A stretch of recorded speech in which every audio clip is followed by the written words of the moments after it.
Hello everyone, welcome back to the Vengeful Empire. I'm here with Titan. Hi Titan. Hello, how are you guys? Glad to be here. And I'm going to do a little video about PvP Operative Healing because it's different than like raid healing and kind of really difficult maybe might be the word. I don't really know. But it's kind of challenging in its own sense because you rely on heals over time, which means that your target switching is very slow because you have to get your probes back up and all your dots or hots, and then you basically end up watching some guy get global before you can help them. So The definitely when you're thing heading in, about operative healing that compared to Sork or Sage is that it's a lot different because you're stuck with having to place like med probes and small heals that are spent over time rather than those big burst heals that you have with Sage and Sork healing. yeah, I can't just cast some massive like whatever you guys call it, your channel force lightning healing OP innervate. Innervate. Yeah, that thing. So definitely try and stand back. You don't want Joraneth globaling you. We have another healer, thankfully, named Healing Force, wearing some bright pink purple power tech armor. So that should definitely help me be less noticeable.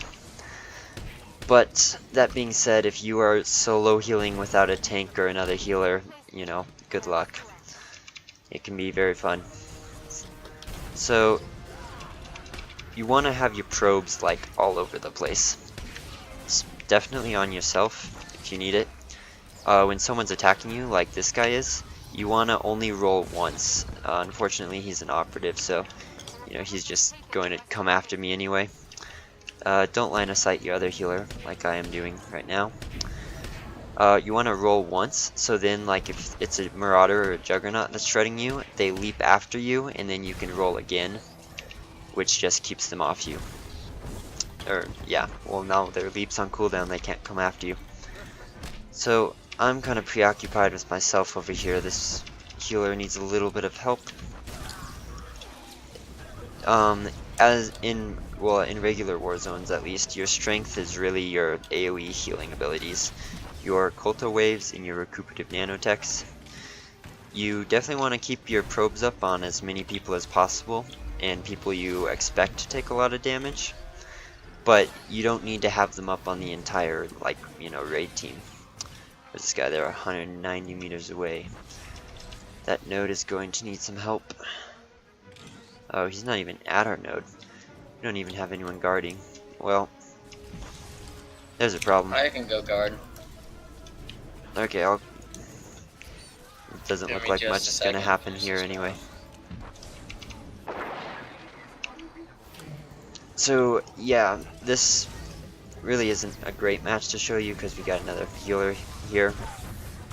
But your target switching is just so limited that you gotta, you know, you gotta expect the damage before it happens, and you gotta heal people like, you know, get your heals going before they die, or before they even start taking damage. And definitely keep your stim boost nearby. I don't remember if that is a thing. No, I don't think it is. Anyway, your stim boost activates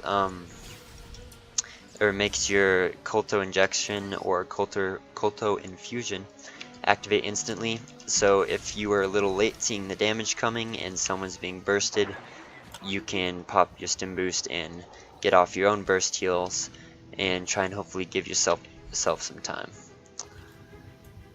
Let's see, where's this?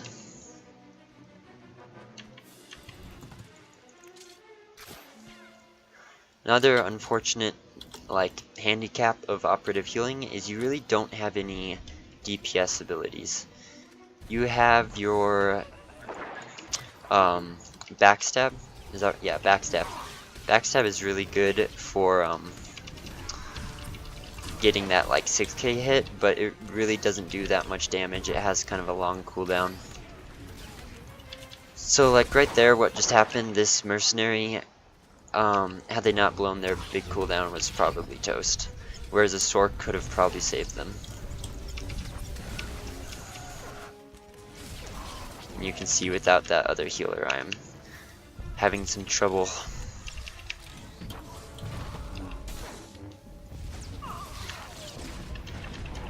And the CC, I'm gonna go ahead and stealth out. Definitely keep that close at hand. If your heals are ticking, then you won't exit combat, you'll be returned. But it still gets them off you.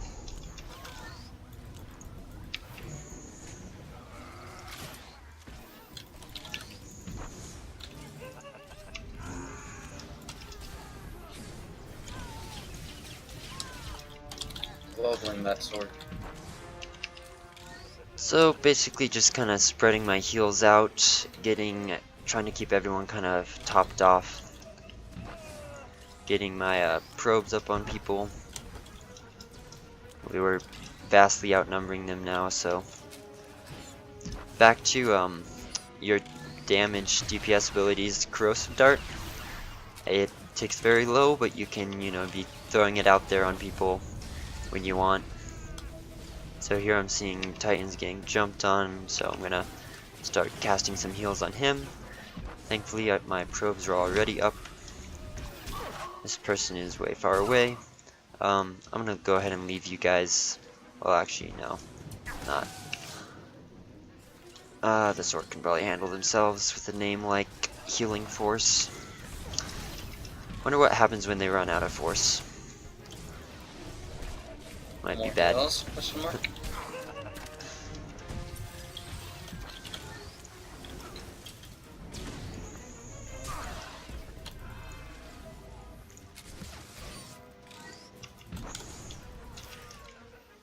An important thing that kind of sounds like common sense but a lot of people don't do is you want to place Colto waves manually. Like out here with your mouse, you don't want to target someone and then double click and place it at their feet, because you really want to, that's like your most powerful heal. You want to be making sure to get as many people as possible with that. There's not much you can do for recuperative nanotech. It does place at people's feet, but you can try and pick someone in the middle of the group to place it on.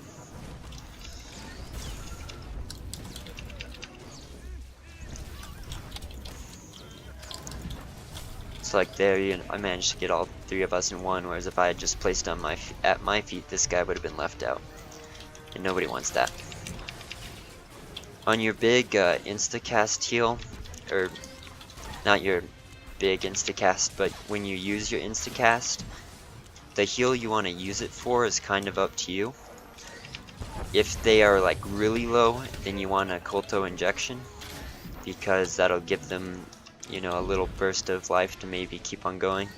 But if they're at like 50%, then you probably might want to use it on the Colto infusion to get your dots, or your hots, I call them dots, so get those ticking away, and then maybe hit them by casting a Colto injection.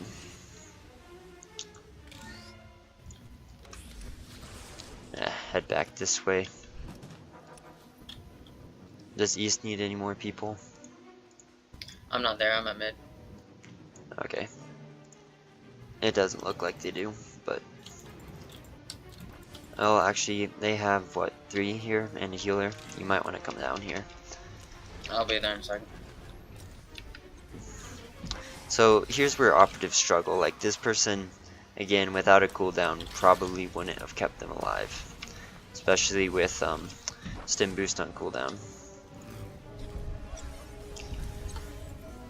If you get interrupted as an operative, it's kind of not a big deal because you have so many heals you can be casting. And yeah, you want to come down here.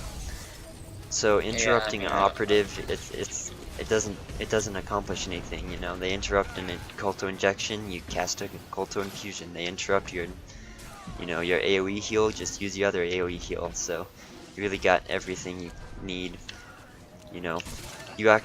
I have people interrupting diagnostic scan, like, really no point to that. I'm sure, mistakes on their part, but that is one positive about healing as an operative. So in regular war zones, you know, our numbers are usually pretty high, just because we are AoEing like non-stop. Unless, of course, you spend the entire time getting global, but on a decent match like this one, our numbers will usually, you know, we won't be too bad. On in ranked war zones, though, I would never bring an operative. I do know some Or successful no way, operative never do healers an operative. in ranked, like, they do exist, but they usually, like, you know, few and far between, and that is simply because when the other team starts bursting someone, you have got to be able to keep that someone alive, especially if your tank is a little slow on the guard swap, and you are not keeping them alive if you're not transferring or switching all your heals and keeping your probes up, and it's just too hard to be healing or keeping your heals up on someone else when another person needs your heals at that moment. You know, you can't keep everything running and everyone alive. Definitely would not bring an operative there. Your cooldowns are also pretty low, so you know, you got your stealth out and then like a shield probe and an evasion, so wouldn't not recommend operative healing in ranked. But that's pretty much everything you need to know to be successful in regular war zones as an operative healer. Here's a look at the scoreboard, so you can see, like, you know, I don't know what type of gear that other healer was in. I was right there with them, a little bit more. Let's see, damage taken, they were probably focused more than I was with that armor. 520, no, about the same. But anyway, there's your look at operative healing in regular war zones. Thank you guys for watching, have a fantastic day. This has been the Vengeful Empire. Feel free to come hang out with us on Bergen Colony. See you guys next time.